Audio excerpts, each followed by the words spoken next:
ഭൂട്ടാനിൽ നിന്നുള്ള വാഹനക്കടത്ത് അന്വേഷിക്കാൻ royal Bhutan customs സംഘം കേരളത്തിലേക്ക്. അടുത്തയാഴ്ച സംഘം കൊച്ചിയിലെത്തും. അനധികൃതമായി കടത്തിയ വാഹനങ്ങളുടെ വിവരങ്ങൾ കസ്റ്റംസിൽ നിന്ന് തേടും. ഓപ്പറേഷൻ നംകോറിൽ കസ്റ്റംസ് വാഹനങ്ങൾ പിടികൂടിയതിന് പിന്നാലെ റോയൽ ഭൂട്ടാൻ കസ്റ്റംസും സമാന്തര അന്വേഷണം ആരംഭിച്ചിരുന്നു. ഭൂട്ടാനിൽ നിന്ന് അനധികൃതമായി കടത്തിയ വാഹനങ്ങളുടെ വിവരങ്ങൾ തേടാൻ റോയൽ ഭൂട്ടാൻ കസ്റ്റംസ് അടുത്തയാഴ്ച കൊച്ചിയിലെത്തും.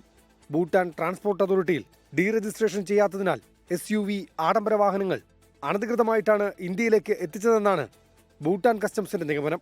വാഹനക്കടത്തുമായി ബന്ധപ്പെട്ട് ഭൂട്ടാൻ കസ്റ്റംസ് മുൻ സൈനിക ഉദ്യോഗസ്ഥനെ ചോദ്യം ചെയ്തതിൽ നിന്ന് ലഭിച്ച വിവരങ്ങളും കൊച്ചിയിലെ കസ്റ്റംസ് യൂണിറ്റിന് കൈമാറും.